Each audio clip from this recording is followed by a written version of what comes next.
Hi, everybody. Hey, Esther, and thank you, Abraham. We look a lot alike. I have two questions. The first question is, I have been very successful getting what I want before I found out about Abraham. Next.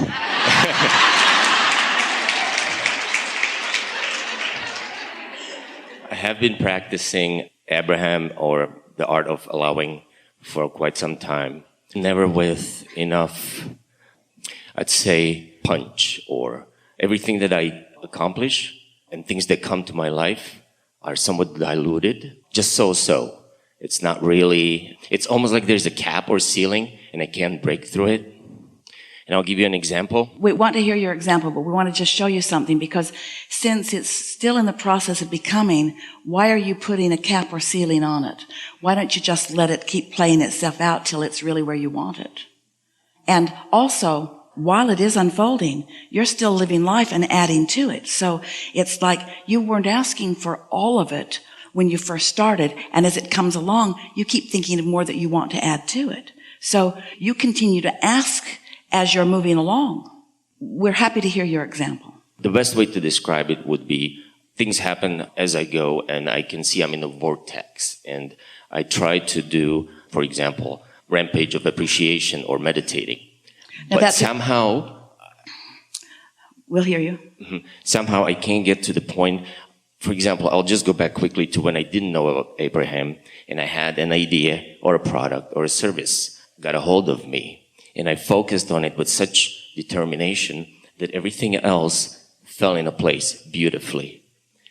And I can get to that place where I can attract an idea or a product. And I know when it shows up, I'll run with it. This will be the only thing I needed for everything else to fall back into place. Well, there are a few things that we want to say to you, and you will hear them easily.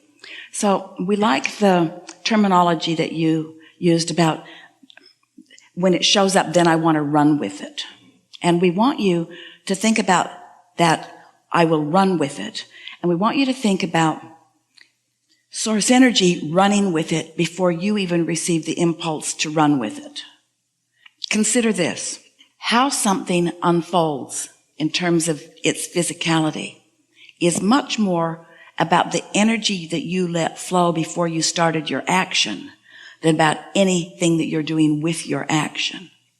So, since you used those really good words, you want to run with it. We think that's a good hook for you to realize that your inner being has been running with it since you asked for the first piece of it and the second piece of it. In other words, this vortex that we're describing and all of this attraction of all the cooperative components, there's already a lot that's been running with it before you get involved. And so if your stance can be, if your intention, if your focus can be, all right, they're already running with it, and I want to jump on and run with them, but I want to jump in a way that I don't slow it down with my negative beliefs or expectations. Does that make sense to you? Okay. Because your inner being knows what you want and knows how it's going to come about. And it is a sure thing. It's not maybe. It's not if. It is a sure thing. Because maybe you haven't experienced it. Maybe you don't have the experience. Therefore, you don't have the expectation. If you get involved in it too directly, too fast, then you are the one introducing resistance into the equation, where if you could just back off a little bit and let it run. That's why you gave us these exact words when you said, this other deal, I got focused on it, and I left everything else alone, and off it went. That's the same thing that we're saying to you. So the question that we're hearing you ask, it's a big question, is, okay, so I'm the creator of my own experience, Abraham. So on the one hand, you tell me to think about what I want. And on the other hand, you tell me, don't try too hard. Don't think too much about it. Well, the reason that we say all of those things to you is because often when you're thinking hard about something is because you're trying to overcome obstacles. You're trying to make it happen. That's kind of motivation rather than inspiration. And motivation gets right in the way of inspiration. It's sort of what we were talking about earlier. When you're trying really hard to motivate yourself because you're focused upon what isn't happening, then your attention to what isn't happening keeps you out of the receiving mode, so you can't receive good ideas. So you have to find that balance of knowing when to step on the gas yourself with your thoughts and when to just lay back and let the universe take it as far as the universe can take it, while you sort of hang back to catch up with the impulse. Does that make sense to you? Yeah. Words like trying too hard, we want to interject here. It's one of the reasons that we stopped calling this the science of deliberate creation. People were working too hard against themselves. And we began calling it the art of allowing. The art of allowing what you said you want to develop and to be inspired, to be received by you. Your inner being is projecting or extending ideas to you all the time. The revelation is always flowing. But you got to get in the receiving mode, which means you got to listen, not talk. Can you feel the difference? So what we're really talking about is the difference between receiving a thought and thinking a thought. If you can discover that difference of receiving an impulse rather than figuring it out, this will really help you. Some years ago, Esther was overwhelmed with the details of her day. And she was sitting in a restaurant with a paper, like a butcher paper, over the tablecloth. And she's asking us, I don't know how to get out from under this. I've got too much to do and I'm not having a good time. So we encouraged her to get something to write with and to write on this butcher paper. So we encouraged her to just make a big T and to write at the top of the left-hand column, things I've got to do today, because she had some urgency. And to write over the other column, things I would like the universe to do for me today. My list, your list. Now, she had a notebook that 10 people could not have accomplished in that day. So we encouraged her to look through it and just write down the things that she absolutely, with no question, was going to do today. Just pick from it. So she picked a scanty few things. She put about 10 things on her list from the more than 100 that were on the list. And then we encouraged her to write everything that was left on the universe's side of the placemat. All the other things, everything that you're not going to do today, just delegate it to the universe.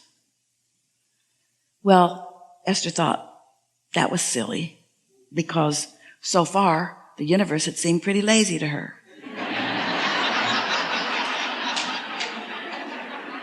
She'd been carrying that to-do list around quite a long time. But she did it. She wrote. Took quite a while to handwrite her typewritten page. Esther is a computer programmer, and she has programmed her to-do list. It's categorized, it's prioritized, and it's big. So she wrote it all on the list, and then she moved into her day. Now, she's newly focused, and she felt with each thing that she wrote over there, she felt slightly lighter. Like a little freedom was coming her way.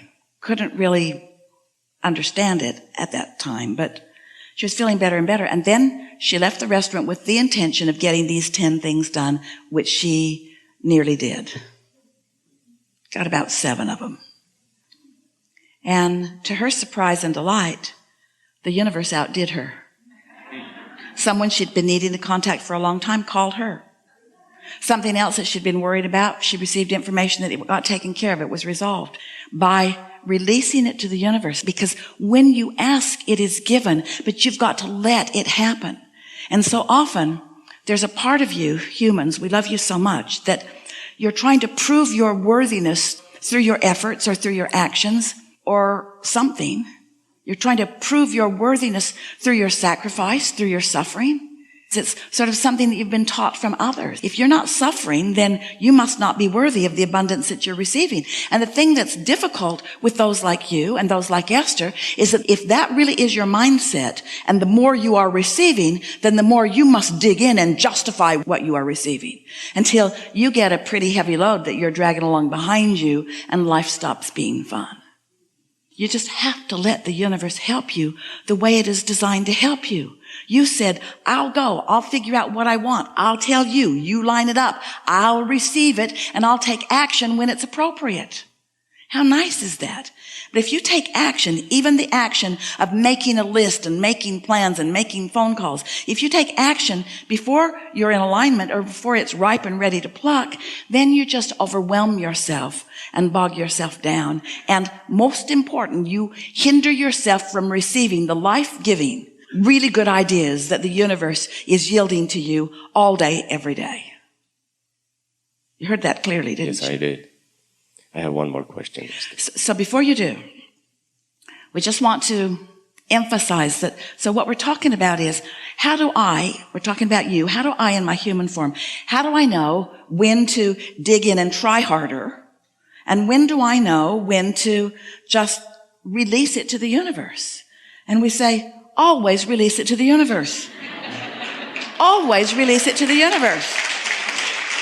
And if you do enough of that, you'll start getting tuned in and you'll start feeling impulses to do things. And when you feel the impulse, do it. Now, this is an important distinction. You all have been doing a measure of that your whole life.